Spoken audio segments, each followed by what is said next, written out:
All right. Hey, guys. Welcome back to JK Rants and Reviews. I'm John. I'm Caleb. Today, we are going to do the worst Halloween movie in the franchise. Now, we are including Halloween, Rob Zombie and Rob Zombie's Halloween 2.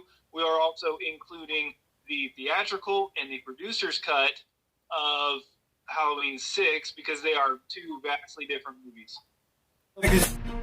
I fell. And this might be... Broke it. He broke it!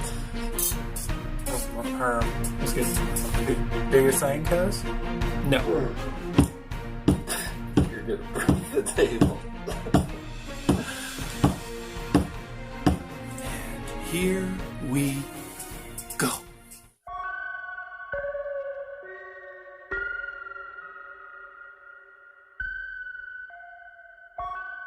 Well, let's briefly talk about. Let's pick three movies that you could definitely see somebody saying that they're the worst because of things that happen in the movie.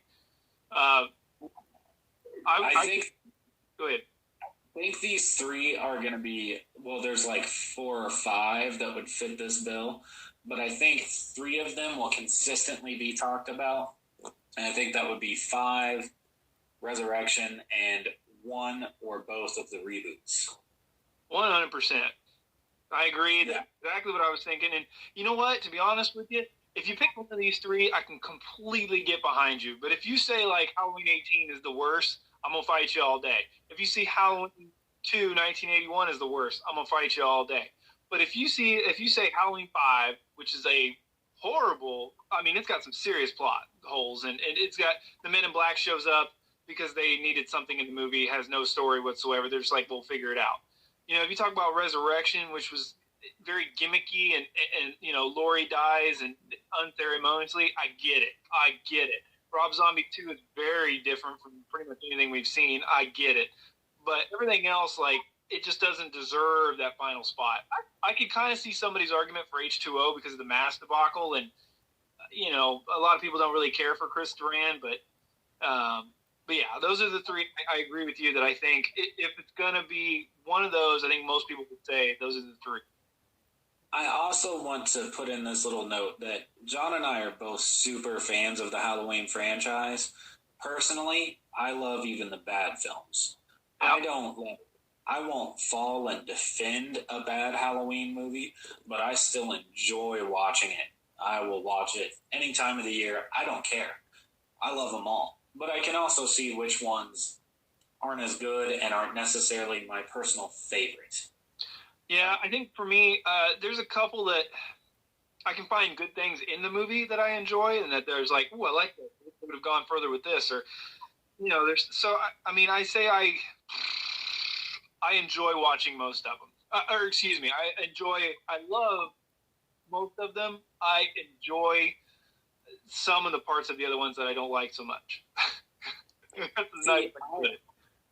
I personally enjoy all of them. This is actually my personal favorite horror franchise. It has been since I was a little kid. I feel like my dad really liked the Friday the 13th franchise. My grandma really liked the Nightmare on Elm Street franchise. And then once I saw the first Halloween, I was just hooked. Like, I had to get them all. I had to. So I love all of them, and I will discuss reasons why when we get to this ranking. But I have recently watched some of the quote unquote worst sequels, and I still have fun with them. I just do. I will throw a little honorable mention here, though. I will say that I could definitely hear somebody's argument if they said that the Halloween 6, the producer's cut, is one of the worst. I can understand that because there's character things that happen in that movie that are unforgivable. I don't know who wrote them. Absolutely terrible. You didn't need to do it, and it kills the character of Michael Myers. You are really going to dislike my list. We'll see. So the idea here, guys, is that we're going to rank all of them. We're not going to do Halloween 3 because Michael Myers isn't in it. He's in a TV spot, but he's not actually in the movie. So that's by the way, I will say I love Halloween 3, so, you know, just know that. Yeah. So, all right. Do you want to go first, Caleb? Sure, I'll do the honors this time. So, the last spot, and I want you to know this one has a personal favorite spot in my heart, even though I know it's in the last spot for me. That is Halloween Resurrection. This is also the first Michael Myers film I saw in theaters. This is the first Michael Myers mask that I purchased. I had the Cinema Secrets, which was pulled off the movie mold. I still have it. It's falling apart. It's my first Trick or Treat Studios Michael Myers mask I bought. It gets the last spot because of what it is. You kill Laurie off just like that with no regard to what happened with H2O. And then you start this found footage gimmick, which I will give them this. They tried something else. Right. They did. Right. They didn't just go, okay, we're gonna puke out the same thing from the last film or the 3 before that. They were like, let's try and pull something that's current. And they were like, all right, well, found footage is current. So is reality TV. Let's work with that. Which was good, but Busta Rhymes ruined it. Right. So, Right. Well, what's funny about it? Oops, sorry. Yeah, sorry. For me, and I'll say this again later, but I really want to emphasize it. My biggest complaint with Resurrection, the biggest problem with Resurrection is you kill Laurie off, and it doesn't matter anymore about John. Like, I guess in an alternate cut or in the script or something like that, she says when she's dying, you'll never find him. At least that's something to acknowledge that John still exists. But they didn't even mention him at all. Didn't recast him, didn't bring him back, nothing. And I think for me, that's you could have killed Laurie. I didn't really care for how they killed her. I hate it. But I could have stomached that if you went after John after that. And then John finds out that she died and like he's on a revenge thing now, or he just wanted to put it behind him. Or John, I don't know. He comes to the therapy, the hospital where Laurie was at, and Michael sees him there leaving or something like that because he's still kind of hanging out there or something. I don't know. But to just completely ignore that character, there's no point. It was a disservice to what Halloween H2O tried to set up. The whole film was. Like, right. You can't argue another way. Right. I love this film, but I won't defend it. Right. I enjoy watching this movie. I won't defend it. I think it is absolutely hilarious that the dude tries to use diet as a reason why Michael Myers is Michael Myers, but you can't defend that.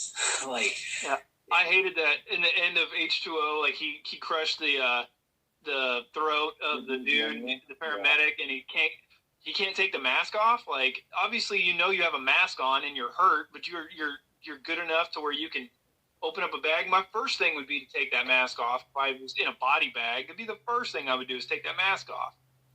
Yeah. No, again, I'm not defending it. I'm just saying that this was a lot of a first experience for me with Michael Myers. First mask, first movie in theaters. This was probably my 4th Michael Myers film I owned, 4th or 5th. So it was a big part of my childhood.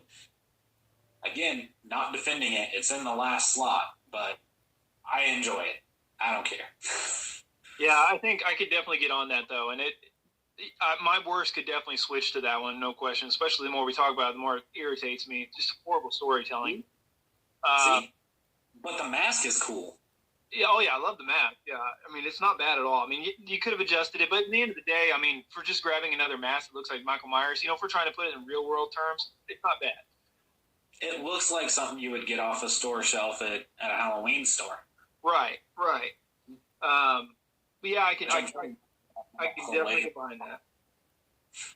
Yeah. So, where do you fall on the last spot? Now that I've halfway changed your mind. You will never agree with this, and I know there's people out there that love it, and they'll never agree with me, and I completely understand. And then, like you said, we're trying to do something different, and you get points for that 100%, because we've seen Michael Myers do the same thing a bunch of times. I do not at pretty much all like Rob Zombie's H2. I hate the dream sequence. I think I like the idea of the dream sequence. It went on too long. Like, you invested too much of the movie just to make that a part of the character. Like, I get that you need the dream sequence to see that she's tormented, You know, and he's always there even when he's not there, and she's had so much trauma now. I get that, but you needed like maybe a 5-minute dream. You didn't need a 15-minute, because that's the best part of the movie for me. I hate the fact that Michael Myers makes noise. If you go back and watch the first movie, H2, 81, he makes noise. He makes little grunts. He makes a little breathing in the mask, and I like the breathing, but I hate the full-on grunts. I hate I hate Malcolm McDowell's portrayal of Loomis. In the first Halloween, Rob Zombie's Halloween, his portrayal of Loomis is just as good as Donald Pleasance. And I bet I'm the only person that will say that. Donald Pleasance beats Malcolm McDowell only because Donald Pleasance had more time with the character, and his character got better and better and better and crazier as you watched it. But in that first movie, his performance was just as good as Donald Pleasance. His portrayal of the character is good. I can see the argument for this, for Rob Zombie's Halloween 2 being in this spot. Actually, a lot of the reasons you just listed of dislike are reasons why it's higher on my list.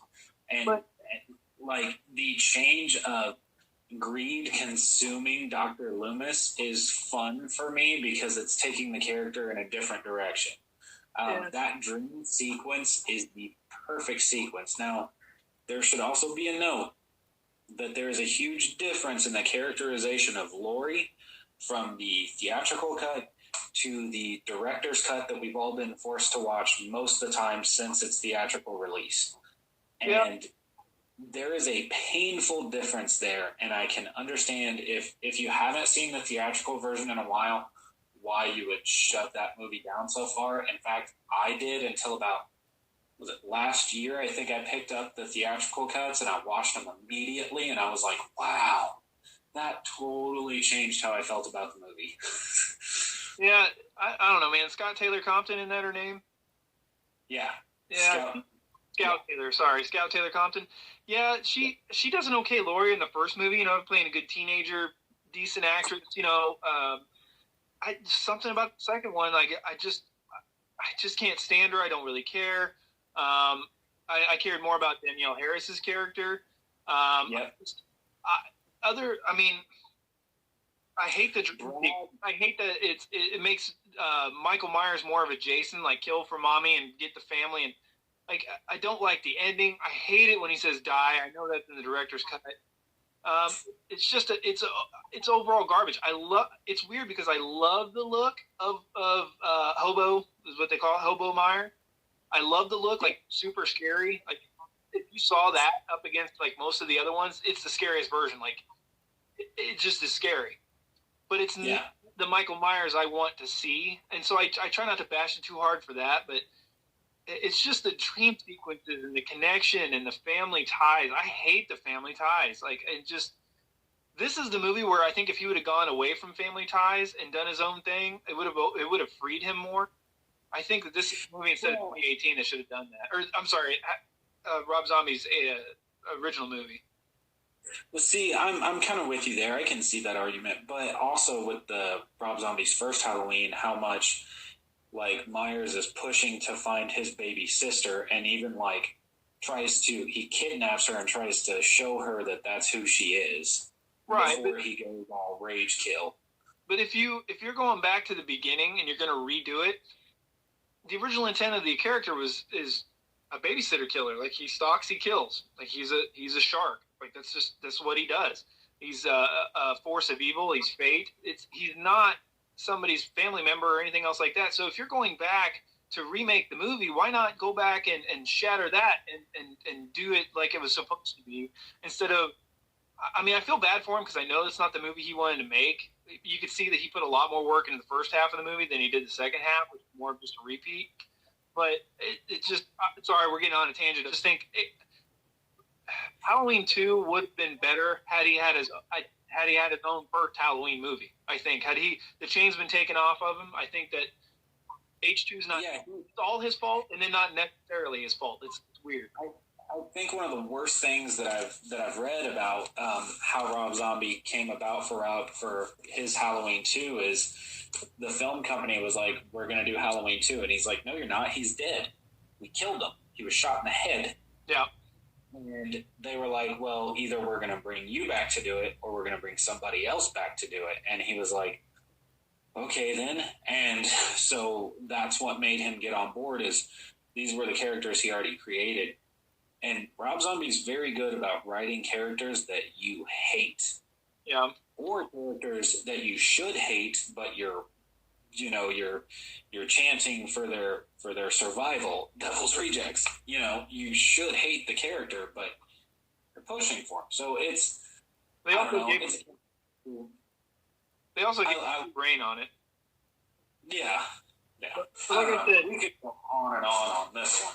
The problem is I almost want to say that in my mind, I would actually say that probably Resurrection is probably the worst, only because I don't normally put Rob Zombie's Halloween. I put it kind of off as its own thing.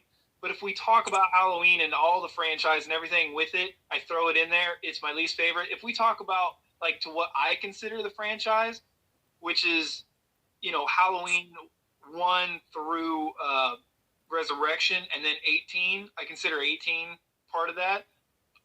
Resurrection would be the worst. But if we include Rob Zombie's Halloween 1 and 2, I would do Rob Zombie's, mostly because of the representation of Michael Myers and Loomis. In my mind, Loomis and Michael are a yin-yang, right? It's good and evil. Loomis is just as important to me as Michael Myers. And you hurt that character like that, same thing with Michael Myers, it takes me away from it. I think here's a point I want to make real quick, going back to my Resurrection pick, is that not having a Loomis character in H2O was one thing, because he's going after Laurie. So you can kind of work with that. You can kind of move with that. But with Resurrection, since all of that is gone and you have literally unshackled your character, you throw him back in the Myers house. Right. The first video I did when I was thinking if I wanted to do this or not was probably, 6 months before we got together and started this. And my first thing was like, will Halloween 2018 work without Donald Pleasance, without Dr. Loomis? And I said in that video that Laurie is going to have to carry the movie because in the original, he was the one running around telling everybody, look, you need to freak out. Like, this is a big problem. Like, death has come to your little town, Sheriff. Yeah. He's also hyping up the viewers. He's hyping up. He's building that tension. He's getting you on the edge of your seat. He's trying to put a picture of how serious this is. And I Laurie in 2018 and Laurie in H2O, she didn't really build it up. She didn't know Michael was, an impending doom. But she still had enough to carry that, and you had a little bit of Donald Pleasance there in the beginning of the movie in H2O. But yeah, when you get to Resurrection, there's nothing. There's nobody. There's no good guy you're really rooting for. There's nobody that knows really what they're dealing with. There's nobody to pump up the audience. Yeah. And like I said, it's down there, but I love it. And then another point I wanted to make on Loomis with Halloween 2, his characterization in Halloween 2.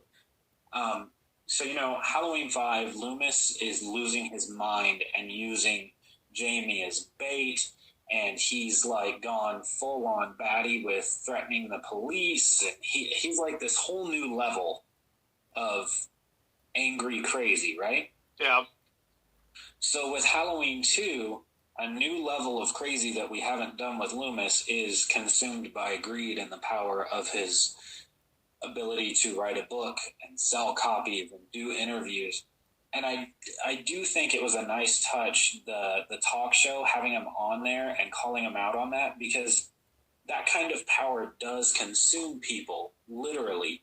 You can take a good person and turn them bad with money. And it's something we've seen in our society many times throughout history, that people who were not necessarily in power, who were good people, get a fortune, and all of a sudden those things that make them good have changed. Not every time, but it's a story that we know. So to me, I enjoyed that aspect because it was a different kind of crazy that Loomis had achieved, but he tried to redeem himself in the end. That's awesome. I don't know. I just can't. Every time I go back to it, I'm like, maybe I'll see something. Remember last time, once again, the bar is so low. My expectations are so low. The last time I watched, I was like, Michael Myers is brutal in his own right. He looked awesome. It's all about, the only thing I can focus on is Michael Myers, and I hate the connection. I hate the dream sequences. It's just like, I don't know. There's just so much that goes against the character, so much that goes against everybody's character. It just does what it wants to do with no regard with the love that we have for these characters. I think that was part of the whole, difference with Rob Zombie's wanting to go with nurture over nature, whereas the original was most definitely nature. It's an argument that the fans have had a lot as which they prefer, and honestly, I think most of us fans prefer the nature aspect, but I'm glad it's there. I enjoy watching the movies to have the nurture aspect. I can agree with most people that thinks that first 30 minutes of the Rob Zombie's first film is over the top and a bit too much. At the time when it came out, it seemed fitting, but sit and watch it for what now, 10 years, give or take. Yeah. And it's like, well, maybe we were wrong. It's just Rob Zombie, in my opinion, just wasn't the right person to do it. But had he taken this and just if you switch the name Michael Myers, switch a couple characters, if you put, let's just say his name is Chad, I don't know, if you change the name and stuff like that and just switch it up a little bit, I think it would be a lot better. But when it's the same thing I had with Child's Play. We know and love and have a certain expectation for characters, and it's really hard to separate yourself. The last time I went back and rewatched Child's Play, I actually liked it a lot better because I finally, after, once again, bar is lowered quite a bit. I don't think it's a bad movie, but now my expectations, I know what I'm getting, I know what I'm in for, and it moved up a little bit.